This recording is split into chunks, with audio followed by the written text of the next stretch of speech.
I saved lives. You ended them. I did what I had to do. His voice rose. You have no idea what it's like working in this place. Treating people who don't matter, who'll never amount to anything. I deserved better. Kane offered me that. By helping him break soldiers? By using my skills where they actually made a difference. Harlow stood, hands flat on the desk. Those men knew the risks. They signed up for it. I just made sure the information they gave us was accurate. Lena's hand went to her knife. You're going to turn yourself in. No, I'm not. Then I'll drag you in myself. Harlow opened his desk drawer, pulled out a pistol, aimed it at her. I don't think so. Lena didn't move. You really want to do this? I'm not going to prison. I'm not losing everything because some self-righteous ex-soldier decided to play hero. Put the gun down, Harlow. No. His hand shook. You're going to leave. You're going to forget we had this conversation. And if you say anything to anyone, I'll make sure you disappear. Lena took a step forward. Stay back. Another step. Harlow fired. The bullet hit the wall beside her head. Lena closed the distance in 2 strides, grabbed his wrist, twisted. The gun clattered to the floor. She swept his legs, slammed him face first into the desk. You missed, she said. Harlow struggled. Lena pressed harder, forcing him down. Stop! You're breaking my arm. I don't care. She zip-tied his wrists behind his back, grabbed her phone, and called the general. Holloway wasn't the only one who talked, she said when he answered. Harlow just confessed. I need a pickup team at Redwood Harbor Medical Center. Now. On the way. Lena hung up. Harlow was crying now, begging, Please, I'll give you names. I'll tell you everything. Just don't let them take me. Too late. She dragged him out of the office, down the hallway. Staff stared. Diane stood frozen at the nurse's station, eyes wide. Call security, Lena said. What's happening? He's a traitor. That's what's happening. She hauled Harlow through the ER, past patients, past doctors, out into the parking lot. A black SUV pulled up. Armed men in tactical gear jumped out, took Harlow from her. The general stepped out of the front seat. Good work. There are more, Lena said. Holloway gave me names, at least a dozen. We'll get them, but there's something you need to see first. He handed her a tablet. On the screen was a news report. Breaking story. Senator Richard Holloway found dead in his home. Apparent suicide. Lena stared at the screen. What the hell happened? Someone got to him before we could secure him. Professional hit. Made to look like he hung himself. Who? We don't know yet, but whoever it was, they're cleaning house. Anyone who knows too much is a target. Lena looked at Harlow, now being shoved into the back of the SUV. Then we need to move fast. If they're killing witnesses, they are. We've already lost 2 others from Holloway's list. Whatever you started, they're finishing. Then we finish it first. The general studied her. You sure you're up for this? You've been running for a week straight. You're injured. You need rest. I'll rest when they're dead. He nodded. There's one more name, bigger than the rest. Someone who's been running Kane's network since he died. Who? The general hesitated. General Thomas Garrett, Joint Chiefs of Staff. He's been using his position to funnel classified intelligence to private contractors. Kane was just his middleman. Lena felt like the ground had dropped out from under her. Garrett. She knew him, had served under him during her first deployment. He'd been the one who'd recruited her into Black Ops in the first place. Where is he, she asked. That's the problem.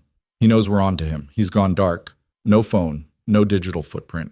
We think he's holed up somewhere, planning his next move. You said you think. You don't know? We're working on it. Lena grabbed the tablet, scrolled through the files. Garrett's last known location was a private airfield in Virginia, 3 days ago. He's running, she said. He's going to disappear. We've got people looking. They won't find him. Garrett wrote the book on evasion. If he doesn't want to be found, he won't be. Then what do you suggest? Lena handed back the tablet. I suggest we make him come to us. The general raised an eyebrow. How? By taking something he can't afford to lose. She pulled out her phone, opened the encrypted files she'd copied from Holloway's ledger. Bank accounts. Offshore holdings. Hundreds of millions of dollars, all tied to the network. We freeze the money, she said. All of it. Every account. Every asset. We cut off his lifeline. That'll take time. Legal channels. We don't use legal channels. We hack them. We drain them. We make it disappear. The general stared at her. You're talking about financial terrorism. I'm talking about justice. He was quiet for a long moment. Then he nodded. I'll make some calls. Do it fast. The longer Garrett's out there, the more people die. The general climbed back into the SUV. The vehicle pulled away, taking Harlow with it. Lena stood alone in the parking lot, watching the taillights disappear. Behind her, the hospital doors opened. Diane walked out, wrapped in a sweater against the cold. Lena? Lena turned. Diane looked shaken, scared. What just happened? Who was that? Why did they take Dr. Harlow? He wasn't who you thought he was. But go back inside, Diane. You don't want to be part of this. Part of what? Diane's voice rose. Everyone's talking. They're saying you're military, that you're some kind of operative. Is it true? Lena didn't answer. Just tell me one thing, Diane said quietly. Are we safe? Is the hospital safe? For now. And after now? Lena looked at her. Lock the doors. Don't let anyone in you don't recognize. And if you see anything suspicious, call the police. Lena, go. Diane stood there for another moment. Then she turned and walked back inside. Lena waited until she was gone. Then she got in her car and drove. She didn't go back to her apartment. It wasn't safe anymore. Instead, she drove to a motel on the outskirts of the city, paid cash, used a fake name, locked the door, and sat on the bed with her laptop. She spent the next 6 hours breaking into the financial network Holloway had documented. It wasn't easy. The accounts were protected by layers of encryption, routed through a dozen countries, designed to be untraceable. But Lena had learned from the best. And more importantly, she was motivated. By dawn, she'd drained 11 accounts. $300 million vanished into digital ether. Redistributed, donated to veteran charities, refugee organizations, hospitals. The 12th account wouldn't open. It was different, more secure, with biometric locks and two-factor authentication. She tried everything. Nothing worked. Then her phone buzzed. Unknown number. She answered. You're making a mistake. The voice was familiar, calm, cold. Garrett? Where are you? Lena asked. Somewhere you'll never find me. But I'll find you. I know where you sleep, where you work, everyone you've ever cared about. I don't care about anyone. We'll see. A pause. You think you're the hero here, but you're just a tool, a weapon someone else is using. You always were. And you're a coward who hides behind a uniform. Garrett laughed. I gave you everything, trained you, turned you into something special, and this is how you repay me? You betrayed everything we stood for. I did what was necessary. The system's broken, Lena, corrupt from the inside. I was just smart enough to profit from it. Then you won't mind losing it all. You can't touch me. I already have. Check your accounts. Silence. Then typing. Then a sharp intake of breath. What did you do? I took what you stole, and I gave it back. You think that stops me? His voice turned sharp, dangerous. All you've done is make this personal. Good. I was hoping you'd say that. I'm going to kill everyone you've ever known, everyone you've ever saved, and I'm going to make you watch. Then stop hiding and come do it yourself. The line went dead. Lena set down the phone. Her hands were steady, her breathing even. He'd taken the bait. Now she just had to survive what came next. She spent the rest of the day preparing. She moved locations 3 times, never staying in one place longer than an hour. She picked up weapons from a contact the general had arranged, a suppressed rifle, extra ammunition, body armor. By nightfall, she was ready. Her phone buzzed again. This time, a text from the general. We've located Garrett, Industrial Park, east side of the city. Looks like he's setting up an ambush. Lena typed back, Good, give me the coordinates. The response came immediately. You can't go alone. I'm sending a team. No team. Just me. Lena, if you send anyone else, he'll see them coming. This has to be me. A long pause. Then, coordinates attached. Be careful. Lena grabbed her gear and headed out. The industrial park was a graveyard of failed businesses and rusted machinery. Abandoned warehouses lined empty streets. Streetlights flickered. Shadows stretched long and dark. Lena parked 2 blocks away and approached on foot. She moved slowly, scanning for traps. Garrett wouldn't make this easy. The coordinates led to a warehouse at the center of the park. 3 stories, steel frame, broken windows, a single light burned on the second floor. Lena circled the building, checking every angle. No guards, no vehicles, nothing. Too clean. She found a service entrance on the north side. The door hung ajar. She slipped inside, rifle up. The interior was gutted, empty except for debris and old equipment. Metal catwalks crisscrossed overhead. Her footsteps echoed. "I know you're here," she called out. Her voice bounced off the walls. No response. She moved deeper, checking corners, watching the catwalks. Something was wrong. Garrett wouldn't just... A sound behind her. She spun. Too late. The tranquilizer dart hit her in the neck. Her vision blurred, her legs buckled. She tried to raise the rifle, but her arms wouldn't respond. She hit the ground hard. Footsteps approached. Slow, deliberate. Garrett stepped into view. Older than she remembered. Grayer. But the eyes were the same, calculating, ruthless. "Hello, Viper," he said.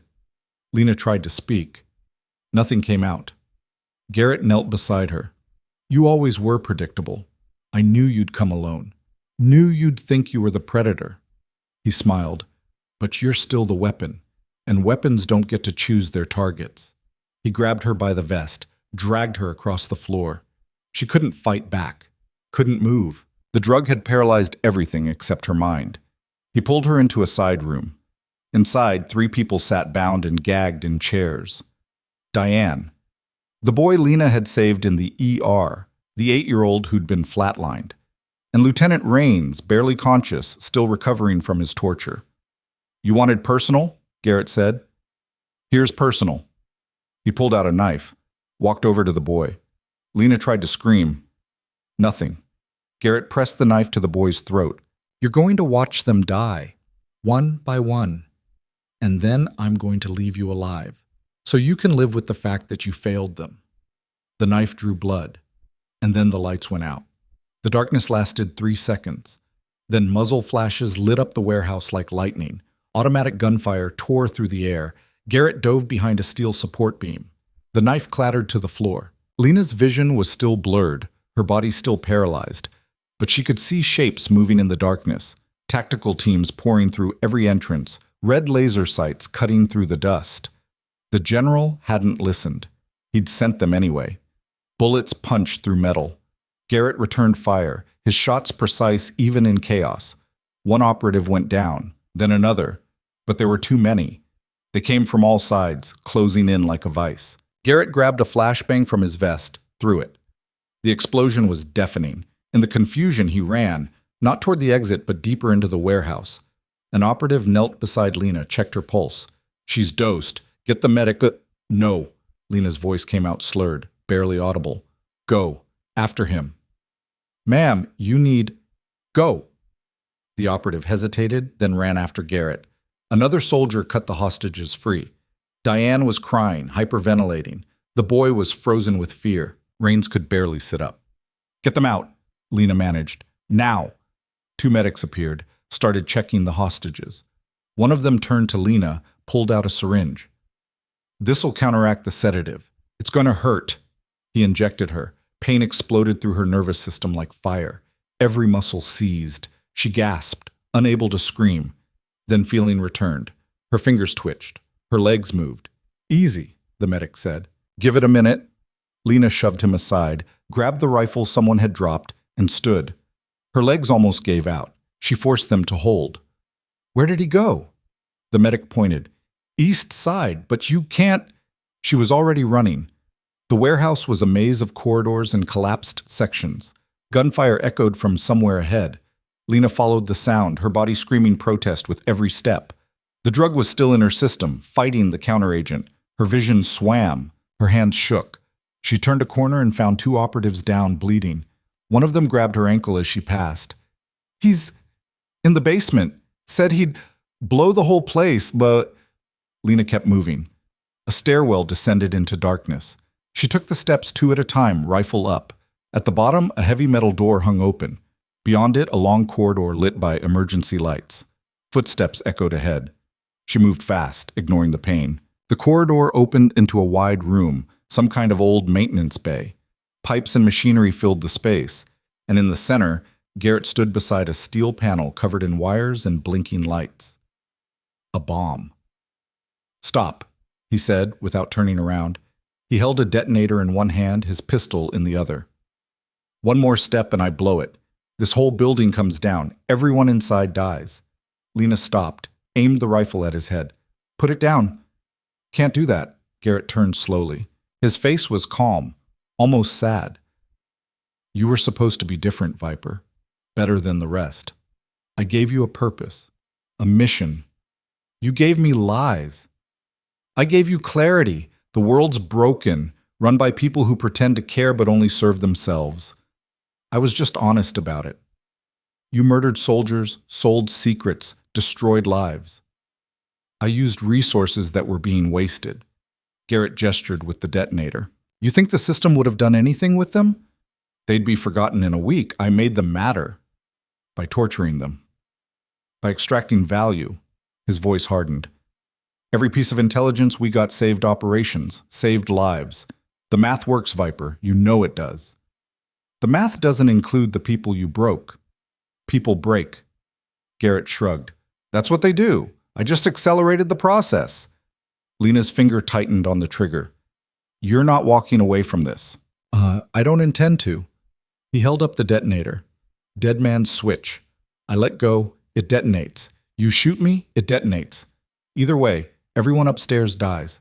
The hostages you tried to save. The operators who came for you, all of them. Then we both die. I'm fine with that. Garrett smiled. Are you? Lena didn't answer. Her mind raced. The bomb was too complex to disarm in seconds.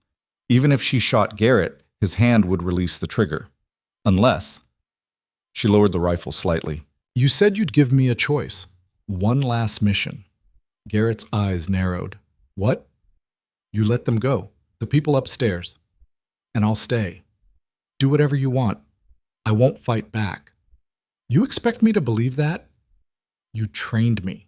You know I don't bluff. Garrett studied her. For a long moment, neither moved. Then he laughed. You really think you're the hero here? That sacrificing yourself makes everything right? I think it's the only move you didn't see coming. Wrong. Garrett raised his pistol, aimed it at her chest. I taught you better than that. Heroes die. Survivors adapt. He fired. The bullet hit Lena's vest, punched the air from her lungs. She staggered back, fell. Garrett walked closer, gun aimed at her head. You were always too sentimental. That's why you could never... Lena kicked his knee. It buckled. Garrett stumbled, but his grip on the detonator stayed firm. She rolled, grabbed his wrist with both hands. They hit the ground together. The detonator slipped, but Garrett caught it with his other hand. Let go! He shouted. Lena drove her elbow into his throat. Garrett gagged, loosened his grip. She twisted his arm, hyperextended the joint. He screamed. The detonator fell. Lena caught it. For a second, they both froze. Garrett's eyes locked on the device in her hand. You won't, he said. You can't. Those people upstairs aren't your leverage anymore. Lena stood, stepped back, kept the detonator steady. Get up. Garrett didn't move. You pull that trigger, you're just like me. No, I'm the one who stops people like you. She tossed him a pair of zip ties from her vest. Put them on. Or what? You'll blow us all up? That's not who you are. You don't know who I am. You never did. Garrett stared at her. Then slowly he picked up the zip ties, put them around his wrists, pulled them tight. Lena grabbed her radio. All teams, this is Viper. Target secured. Bomb is live but stable. Get everyone out. Now. The response crackled back immediately. Copy. Evacuating. Footsteps thundered overhead. Voices shouted orders. Within 2 minutes, the building was empty except for Lena and Garrett. She walked to the bomb, studied the wiring. It was military grade, professionally assembled. Disarming it would take time she didn't have. But she didn't need to disarm it. She just needed to move it. "What are you doing?" Garrett asked. Lena didn't answer. She disconnected the panel from its housing, carefully lifted the entire assembly. 20 pounds of C4, detonators, and circuitry. One wrong move, and it would vaporize everything in a 100-meter radius. "You can't carry that." "Shut up." She walked toward the stairwell, moving slowly, every step measured. Garrett followed, hands bound. "Where are we going?" "Outside." They climbed the stairs, through the warehouse, out into the industrial park. The area had been cleared, police barricades set up 3 blocks away, lights flashing. Lena kept walking, past abandoned buildings, past rusted equipment, all the way to the edge of the park, where a massive drainage canal cut through the landscape. She set the bomb down carefully at the edge of the canal. Checked the timer. 3 minutes. "You're going to drop it in there?" Garrett asked. "Yeah." "That's idiotic. The blast will still—" "I know." Lena grabbed him by the vest, shoved him toward the barricade. "Run." "What about you?" "I said run!" Garrett hesitated, then he ran. Lena knelt beside the bomb, studied the mechanism one more time. The timer was connected to a pressure sensor. Any attempt to stop it would trigger immediate detonation. But if she could redirect the blast downward, into the canal. She grabbed steel plates from a nearby pile of scrap metal, stacked them around the bomb. Not perfect. Not even close. But maybe enough. 90 seconds. She sprinted away from the canal, legs burning, lungs screaming. Behind her, police were yelling at her to get down, get back, get away. 60 seconds. She dove behind a concrete barrier, covered her head with her arms. 30 seconds. The world went silent. Just the sound of her own heartbeat. Then the bomb detonated. The shockwave hit like a physical blow. The ground shook. Fire erupted from the canal, a massive column of flame that lit up the night. Debris rained down, metal fragments, chunks of concrete, burning scraps. Lena stayed down, arms over her head, until the debris stopped falling. Then silence. She stood slowly, ears ringing. The canal was a smoking crater. The blast had been contained, mostly. A few nearby buildings had shattered windows, but nothing had collapsed. No casualties. She turned. Garrett sat on the ground 50 feet away, hands still bound, staring at the destruction. The general appeared, flanked by operatives. He looked at the crater, then at Lena. "You just carried a live bomb 300 meters, he said. "Yeah. That was the dumbest thing I've ever seen. Worked, didn't it?" The general almost smiled. "Get checked by the medics. That's an order." Lena nodded, but before she could move, Garrett spoke. "This doesn't end anything."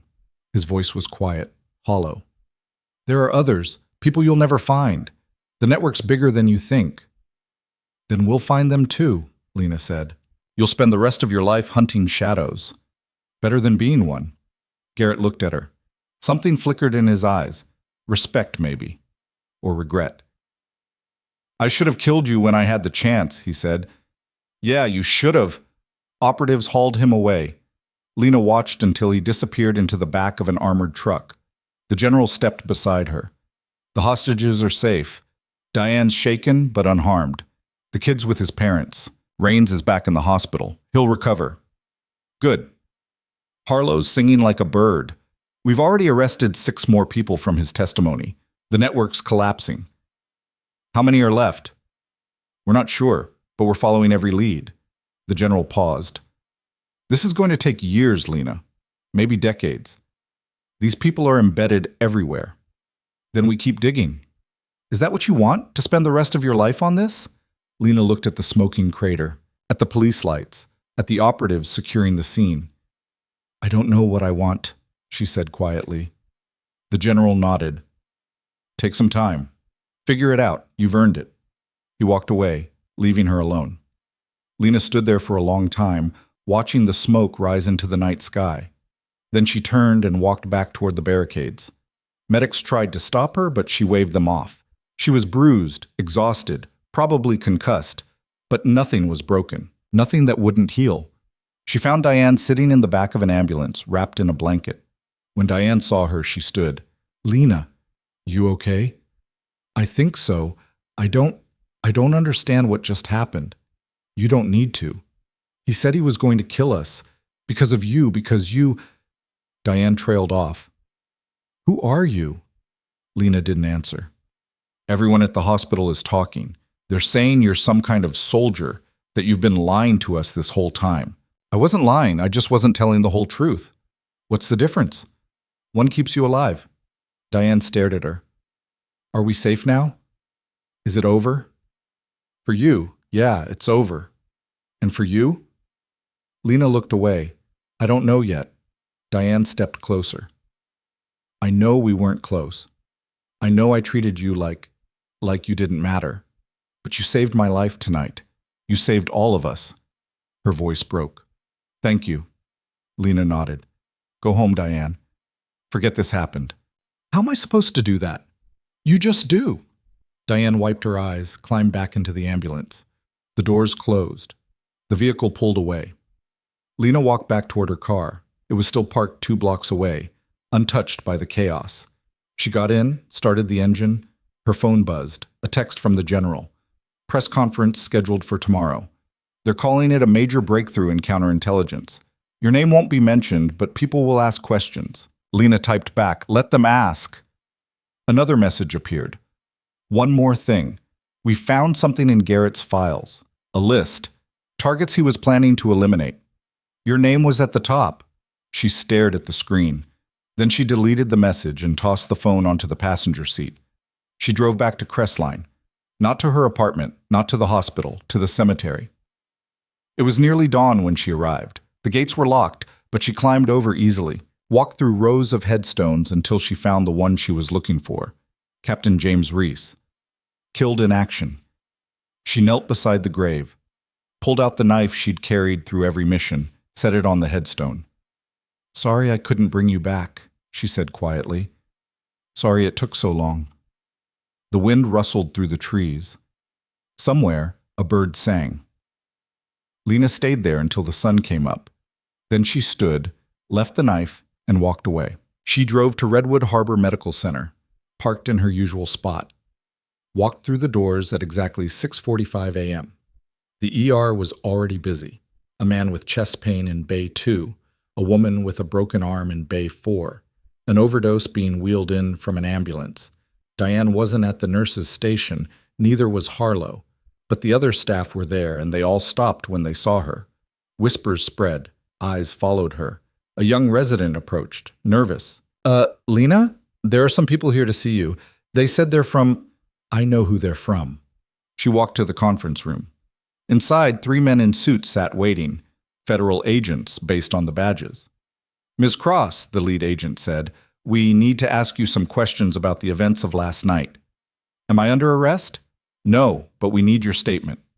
Lena sat down. I'll tell you what I can. They questioned her for 2 hours. She answered truthfully but carefully, leaving out classified details. When they were done, the lead agent closed his notepad. You're free to go, but we may need to speak with you again. I'll be here. She left the conference room. The ER staff were still watching, still whispering. She walked to the nurse's station, picked up a clipboard, and checked the patient board. Business as usual. A new nurse approached, someone she didn't recognize. Excuse me, are you Lena Cross? Yeah. I just wanted to say what you did was incredible. Everyone's talking about it. You're a hero. Lena set down the clipboard. I'm a nurse. Now, if you'll excuse me, I have patients to see. She walked away before the nurse could respond. The shift passed slowly. Every patient she saw looked at her differently now. Some with awe, some with fear, some with questions they didn't dare ask. By mid-afternoon, she couldn't take it anymore. She found the charge nurse, a middle-aged woman named Rita who'd been at the hospital for 20 years. I need to take a leave of absence, Lena said. Rita looked up from her paperwork. How long? I don't know yet. Is this about last night? It's about a lot of things. Rita studied her for a moment, then she nodded. Take whatever time you need. Your job will be here when you're ready. Thanks. Lena cleaned out her locker, grabbed her things, and left. She drove out of Crestline, away from the city, toward the mountains. No destination in mind, just driving. Her phone rang. The general, she answered. Yeah. We got him, the general said. The last one on Garrett's list. Arrested an hour ago. The network's finished. Good. You sound tired.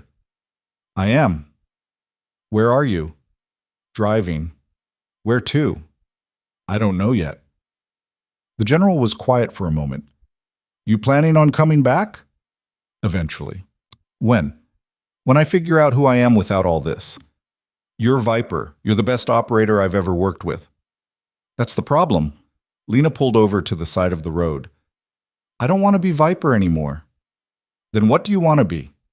She looked out at the mountains, at the endless stretch of road ahead. I'll let you know when I figure it out, she said. She hung up, turned off the phone, and kept driving. 3 days later, she was 500 miles away in a small town she'd never heard of. She rented a cabin on the edge of a lake. No neighbors, no noise, just silence. She spent the first week sleeping, 16 hours a day, her body finally catching up with everything she'd put it through. The second week, she started running, every morning at dawn, 5 miles, then 10, then 15, pushing her body until it screamed. The third week, she started thinking about Reese, about Frost, about every person who'd died because she hadn't been fast enough, smart enough, strong enough, about Rains, who'd survived because she had been, about the boy in the ER, whose heart she'd restarted with her bare hands, about Garrett, sitting in a cell somewhere, probably still thinking he'd been right. On the 23rd day, a car pulled up to the cabin. Lena watched from the window as the general climbed out. He knocked on the door. She opened it. How'd you find me? She asked. I'm a general. I find people. He looked past her into the cabin. You've been off grid for 3 weeks. I was starting to worry. I told you I needed time. I know, but something's come up. There's always something. Not like this. The general pulled out a tablet, handed it to her. On the screen was a photograph. A woman in her 30s, dark hair, scar across her left cheek. Who is she? Lena asked. Her name's Valeria Sokolov, former Russian intelligence. She was Kane's partner before he went rogue. We thought she died in a bombing in Chechnya 5 years ago. But she didn't. No, she's been operating in the shadows ever since, building her own network. And yesterday she surfaced. Where? Berlin. She walked into the U.S. Embassy and asked for asylum. Lena looked up from the tablet. Why? That's the question. She won't talk to anyone except you. Me? I don't even know her.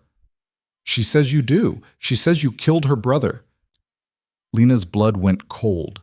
Her mind raced back through the years, through missions and targets and faces she'd tried to forget. Then she remembered. Odessa. 6 years ago. A smuggling operation. She'd been part of the team sent to shut it down. There'd been a firefight. She'd killed 3 men. One of them had been screaming a woman's name as he died. Valeria. What does she want? Lena asked quietly. She says she has information about a new threat, something bigger than Kane's network, but she'll only share it with you. It's a trap. Probably. The general took back the tablet. But if she's telling the truth, we can't ignore it. Lena looked out at the lake, at the mountains, at the peace she'd almost found. When? She asked. Plane leaves tomorrow morning. We'll have full security, diplomatic protection. Nothing happens without your approval. And if I say no? The general met her eyes. Then someone else goes, and maybe they don't come back. Lena closed her eyes, took a breath. I'll be ready, she said. The general nodded, started to leave, then stopped. For what it's worth, I think you made the right call, taking the time, figuring things out. Did I figure things out? Did you? Lena didn't answer. The general smiled slightly. See you tomorrow, Viper. He left.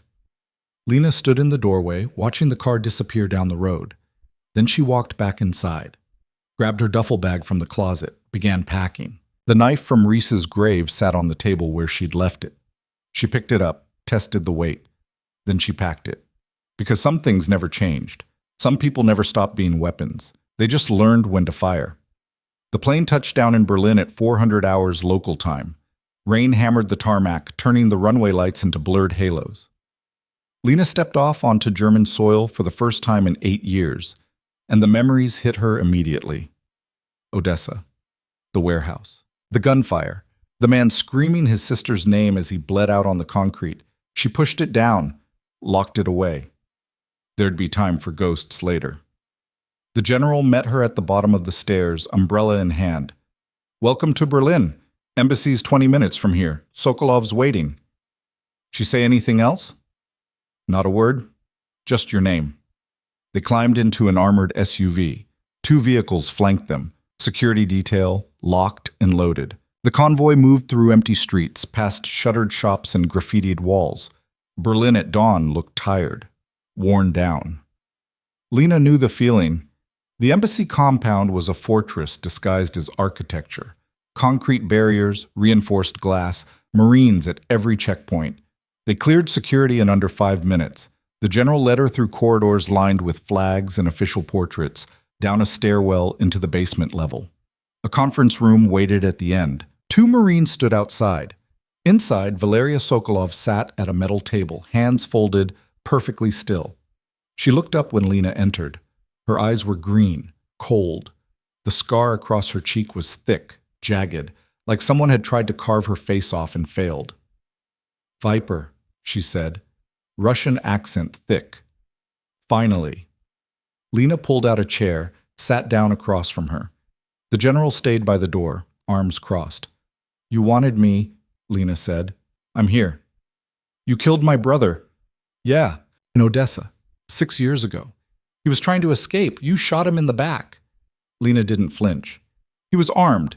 He'd just killed 2 civilians. He wasn't escaping. He was repositioning. He was running. He was a threat."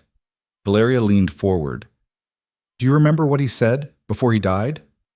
"He said your name. He said, 'Tell Valeria I'm sorry.'" Her voice cracked slightly. "He knew he'd failed me, failed our family, and the last thing he saw was you standing over him." "I'm not here for your forgiveness," Lena said quietly. "If that's why you asked for me, you wasted your time." "I'm not looking for forgiveness either." Valeria sat back. "I'm looking for revenge, but not against you." The general stepped forward. "Explain." Valeria's eyes shifted to him, then back to Lena. "My brother worked for a man named Victor Kane. So did I. We believed in his vision, a world where power belonged to those strong enough to take it. But Kane didn't just want power. He wanted control. Total control. And when my brother started asking questions about where the money was really going, Kane had him silenced." "Your brother was killed in a shootout," Lena said, "not an assassination." "Because I tipped off your people." Valeria's voice was flat. "I told them where he'd be. What time. I knew you'd send a team. I knew he'd die fighting. Better that than what Kane would have done to him." The room went silent. "You set up your own brother," the general said slowly. "I saved him from torture." Valeria's jaw tightened. "Kane would have spent weeks breaking him, making him talk. I gave him a soldier's death instead." Lena studied her, looking for the lie, the angle, but all she saw was exhaustion, grief buried under years of ice. "Why come forward now?" Lena asked. "Because Kane's dead, Garrett's in prison, and the network they built is collapsing. But there's one piece left, one person who's been pulling strings from the beginning, someone no one suspected." "Who?" Valeria reached into her pocket. The Marines tensed. She moved slowly, pulled out a USB drive, set it on the table. "Everything's on here. Names, operations, bank records, and proof that someone inside your government has been feeding intelligence to hostile nations for 12 years. The general picked up the drive. "Who?" "Director Patricia Aldridge, CIA Deputy Director of Operations." The general's face went white. "That's impossible. Aldridge has been with the agency for 30 years. She's cleared more background checks than... She's been compromised since day one." Valeria cut him off. "Her first posting was Moscow. She met a handler. They turned her slowly, carefully. By the time anyone thought to look, she was too valuable to suspect." "Do you have proof?" Valeria nodded at the drive. "Recordings, emails, wire transfers, enough to bury her 10 times over." Lena leaned forward. "Why not just release it? Go to the press?" "Because Aldridge has a contingency. She's been building a list, agents, operatives, assets embedded in foreign governments. If she goes down, that list goes public. Hundreds of people die. Entire networks collapse." "Where's the list?" I don't know, but I know who does. Her second in command. A man named Lucas Brennan. He's been Aldridge's cleaner for a decade. Handles all her wet work. If anyone knows where the list is, it's him. The general pulled out his phone. I'll have Brennan picked up immediately. You won't find him. Valeria's smile was bitter. He's in the wind. Has been for 3 days. The moment Garrett got arrested, Brennan disappeared. Then how do we find him? Valeria looked at Lena. You already did. He's here in Berlin, waiting for me. Why? Because I told him I had something he needed, something worth more than the list. What? You. The room went cold. Lena's hand moved instinctively toward her sidearm. Explain. Now. Brennan's been hunting you for years, ever since you went dark. He knows you're the only person who can connect Aldridge directly to Kane's network. You were there. You saw things, and as long as you're alive, Aldridge is vulnerable. So you're offering me up. I'm using you as bait. Valeria leaned forward. Brennan thinks I'm bringing you to him. He set up a meeting tonight. Abandoned subway station near Alexanderplatz. He'll be there with a team, expecting an easy kill. And you want us to ambush him, the general said. I want you to capture him, make him talk, get the location of the list. Lena stood, walked to the corner of the room. Her mind raced through the angles, the risks, the ways this could go wrong. This is a trap, she said finally.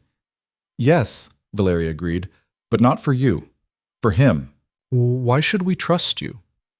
Because I have nothing left to lose. My brother's dead, Kane's dead. The only thing I have left is the chance to burn the woman who destroyed my family. Valeria's voice hardened. Aldridge ordered my brother's death. Not you, not Kane, her.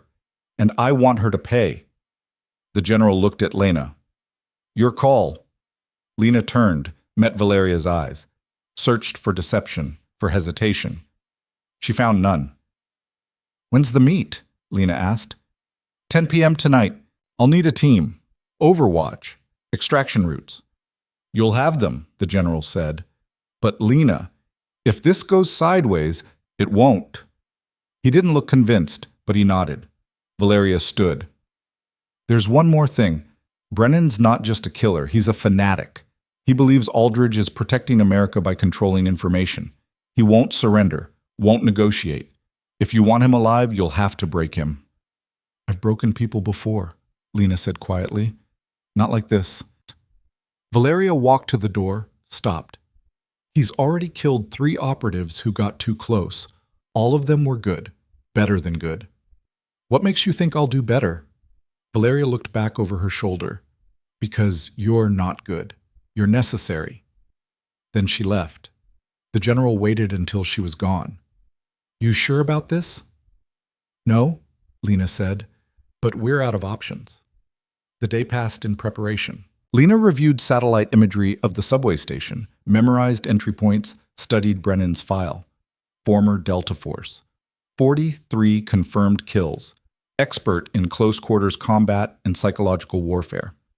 The file didn't mention if he liked to talk. By 8 p.m., the team was assembled. 6 operators, all German special forces on loan through a backroom deal. No Americans. Plausible deniability if things went wrong. Lena stood in the briefing room, looking at faces she didn't know. Rules are simple. Brennan wants me. I'm going in alone. You set up perimeter. No one moves until I give the signal. One of the operators, a woman named Kessler, frowned. Going in alone is suicide. It's bait. Same thing. Not if I'm faster. Lena checked her sidearm, chambered around. Brennan expects Valeria to hand me over. When he realizes she's not coming, he'll either run or attack. Either way, I need him to commit before you move. And if he just shoots you on sight, then you take him down and hope he kept notes. Kessler didn't smile. You're insane. I've heard that before. They moved out at 9:30. 3 vehicles spaced 2 minutes apart. The city was alive now. Tourists and locals filling the streets, music spilling from bars, the hum of 1,000 conversations. None of them knew a war was about to happen underground. The team parked 4 blocks from the target. Lena climbed out, checked her gear one last time. Vest, sidearm, knife, comms unit hidden in her collar. The general's voice crackled through. Overwatch in position. We've got eyes on 3 entrances. No movement yet. Copy. Lena walked alone toward the subway entrance. It was cordoned off, supposedly closed for renovation. The chains across the stairs had been cut recently. She descended into darkness. The air below was cold, stale. Emergency lights flickered at intervals, casting long shadows. Water dripped from somewhere. Graffiti covered the walls, tags and declarations in a dozen languages. I'm in, Lena whispered. Copy. Thermals showing 1 contact. Center platform. Likely Brennan. Lena moved forward, boots silent on concrete. The platform opened ahead, a vast space lined with rusted tracks and abandoned benches. A single figure stood in the center, hands in his coat pockets. Lucas Brennan. He was shorter than his files suggested, maybe 5'10". Lean build, sandy hair going gray at the temples. He looked more like an accountant than a killer. Viper, he called out. His voice echoed. Where's Sokolov? Lena stepped into the light. She sent her regards, Brennan smiled. I should have known. She always was too clever for her own good. You should have stayed hidden. I'm tired of hiding. He pulled his hands from his pockets. Empty. Director Aldridge wants you dead. She's been very clear about that. But I've always thought that was wasteful. You're too valuable. Valuable how? You know things. Things that could hurt very powerful people. I'm offering you a deal. Walk away. Disappear. And no one else has to die. You mean I don't have to die? That too. Lena took a step closer. What about the list? The one Aldridge is sitting on? Brennan's smile widened. There is no list. The comms went silent. What? Lena said. There's no list. There never was. Aldridge invented it as insurance. A story to keep people from moving against her. As long as everyone thinks she has a kill switch, no one dares touch her. You're lying. Am I? Brennan spread his hands. Think about it. If the list existed, why hasn't she used it? Garrett got arrested. Kane died. The network collapsed. And yet, nothing. No leaks, no burned agents, because there's nothing to leak. Lena's mind raced. If he was telling the truth, then Valeria's entire story... She played you, Brennan said softly. Sokolov doesn't want revenge. She wants protection. She fed you just enough truth to make you come running. And now you're here, alone, exactly where she wanted you. Behind Lena, footsteps echoed. She spun.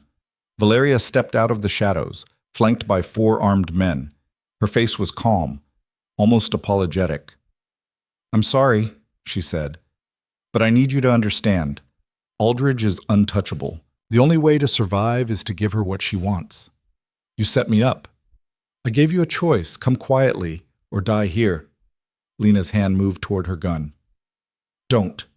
Valeria's voice was sharp. You're outnumbered, outgunned, and if you die, Aldridge wins anyway. At least this way you might survive. Lena's finger hovered over the holster. You think Aldridge will let you live after this? I think she'll honor our deal. There's no deal with people like her, only bodies. Valeria's expression flickered. Doubt, fear. Then she hardened again. It's too late. I'm sorry. Lena drew her weapon. Valeria's men opened fire. Lena dove behind a concrete pillar. Bullets chipped stone, ricocheted off metal. She returned fire, dropped 1 man. The others scattered.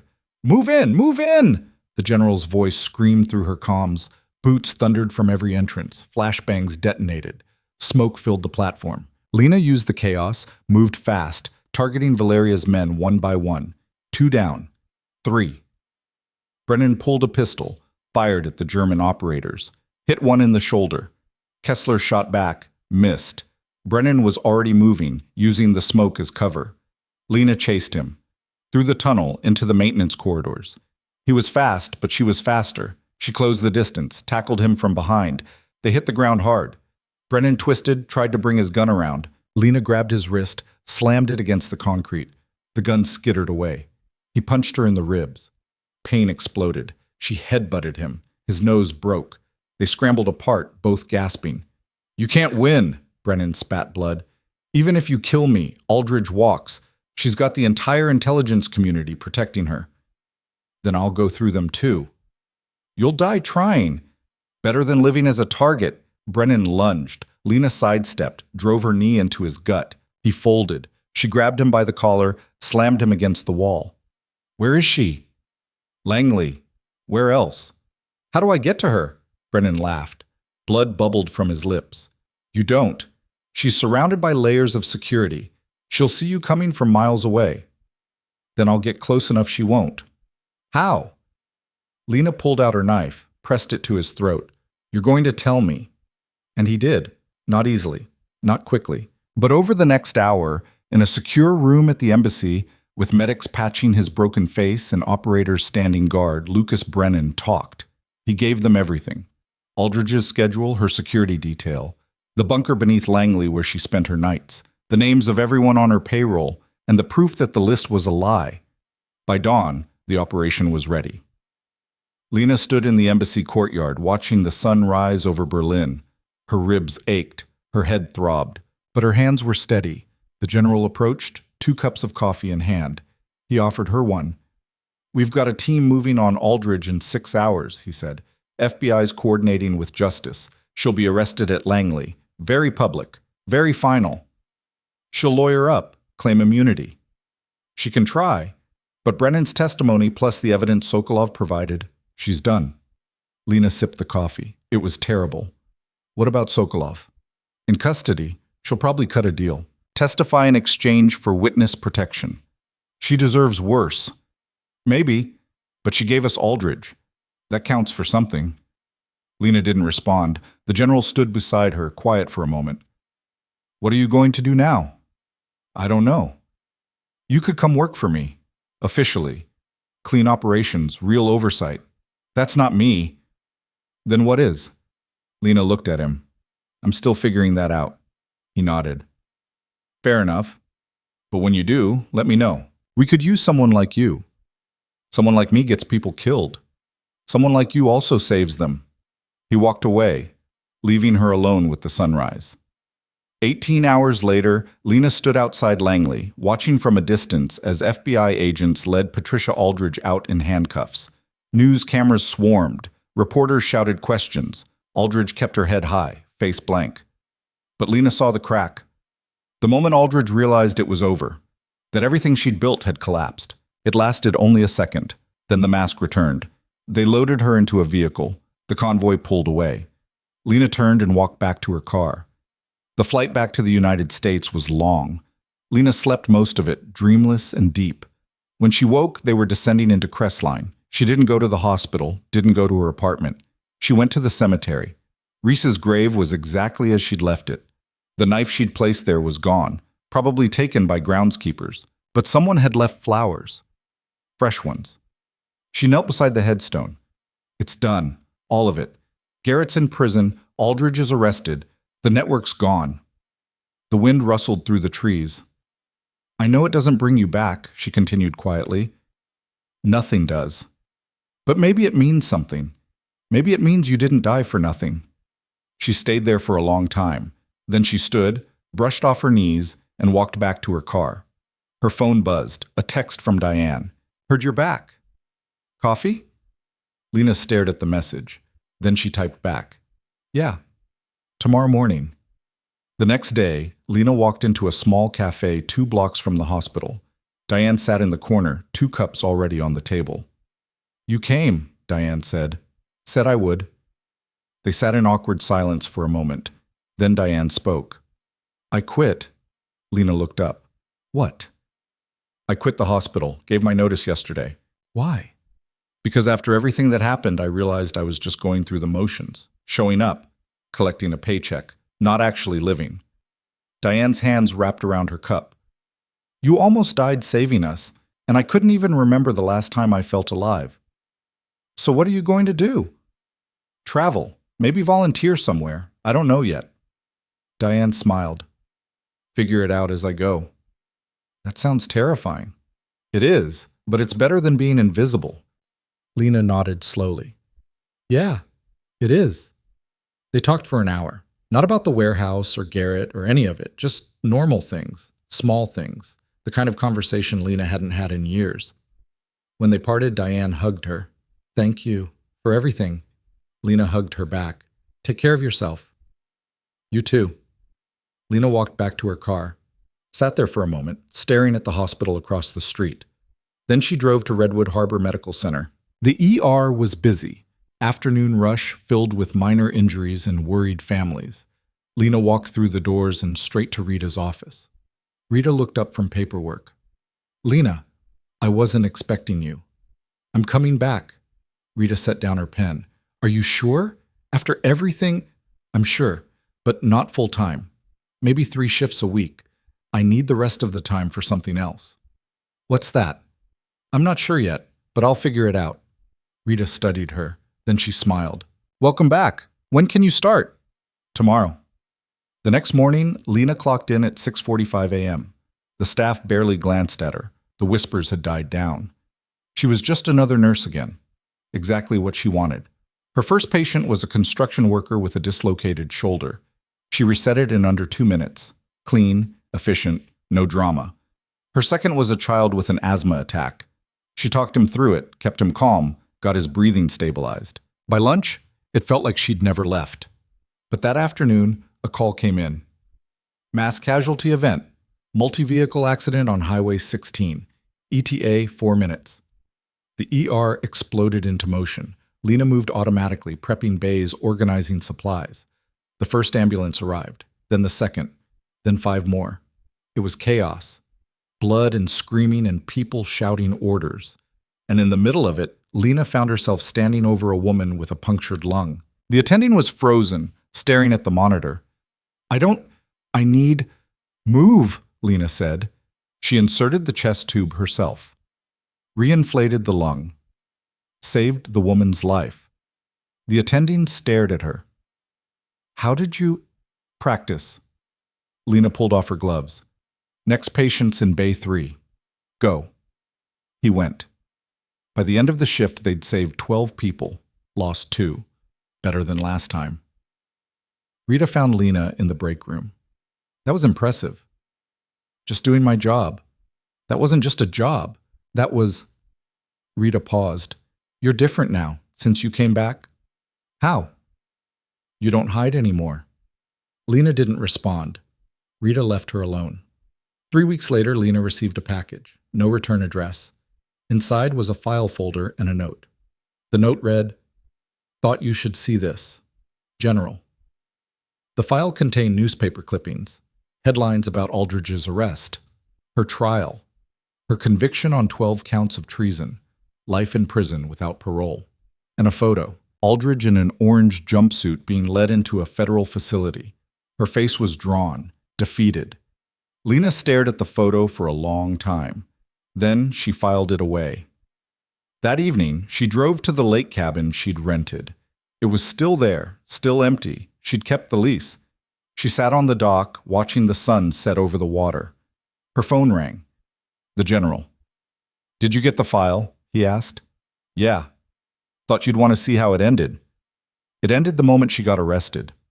Maybe, or maybe it's just starting, Lena frowned. What do you mean? Aldridge wasn't working alone. We're starting to uncover connections. People in other agencies, other countries. This goes deeper than we thought. So clean it up. We will. But it'll take years, maybe decades. He paused. We could use someone who knows how to navigate the dark. Someone who's been there. You offering me a job again? I'm offering you a purpose. Lena looked out at the lake, at the mountains beyond, at the endless stretch of sky. I'll think about it, she said. That's all I ask. She hung up. The next morning, Lena went back to the hospital, worked her shift, saved lives, went home. And that night she opened her laptop, started researching, looking into the names the general had mentioned, the connections Aldridge had built. Because some battles never really ended, they just changed shape. 2 months later, Lena stood in front of a classroom. 20 nursing students stared back at her, notebooks open. Emergency medicine isn't about knowing everything, she said. It's about staying calm when everything's falling apart. It's about making decisions with incomplete information And it's about being willing to act when no one else will. A hand went up. Young woman, front row. What if you make the wrong call? Then people die, and you learn to live with it. The room went quiet. But, Lena continued, if you don't make any call at all, people die anyway. And that's worse, because at least trying means you fought for them. She taught 3 classes a week, worked 2 shifts at the hospital, and spent the rest of her time hunting. Not officially, not with a team, just her, a laptop, and the files the general kept sending. She tracked money, connections, people who thought they were untouchable, and one by one, she made sure they weren't. It was quiet work, invisible work, the kind that didn't make headlines. But it mattered. 6 months after Berlin, Lena received a letter. No return address. Inside was a single sentence. You were right. Thank you. Diane. Lena pinned it to her wall. That night she went back to Reese's grave. Someone had left new flowers. She added her own. I figured it out, she said quietly. Who I am without all this. The wind rustled through the trees. I'm the person who shows up, who does the work no one else wants to do, who saves people even when they don't know they need saving. She touched the headstone. That's enough. It has to be. She stood, walked back to her car, drove home. And the next morning, she did it all again, because that's what survivors did. They kept going. 12 months after Crestline, Lena received a call from the hospital. Not Rita, not Diane. The boy. The 8-year-old she'd brought back from the dead. His mother was on this line, crying. I just wanted to say thank you. We just celebrated his 9th birthday. He's healthy. He's happy. And he wouldn't be here without you. Lena sat down slowly. I'm glad he's okay. He talks about you sometimes, says you're his hero. I'm not a hero. You are to us. After the call ended, Lena sat in silence for a long time. Then she got up, went to the hospital, worked her shift, saved 3 more lives that day. Because that's what she did now. Not for recognition, not for glory, just because she could. And in a world full of people who looked away, who stayed silent, who let injustice slide, someone had to be the one who didn't. That someone was her. Not Viper, not a weapon, not a ghost, just Lena Cross. A nurse who'd learned that the most powerful thing you could be wasn't the strongest or the smartest or the most dangerous. It was present, it was awake, it was willing, and that was enough to change everything. Years later, someone would ask her what she'd learned from it all. She'd think for a moment. Then she'd say that the people everyone underestimates are often the most dangerous, not because they're violent, but because they're paying attention. And when the moment comes, they don't hesitate. They act. And what happens then, they'd ask. She'd smile. Then the world finds out what it means to be wrong about someone. But that was a story for another time. Tonight, Lena Cross had work to do. She grabbed her gear, checked her weapons, and headed out into the darkness. Because somewhere out there, someone needed saving, and she'd be damned if she wasn't the one to do it.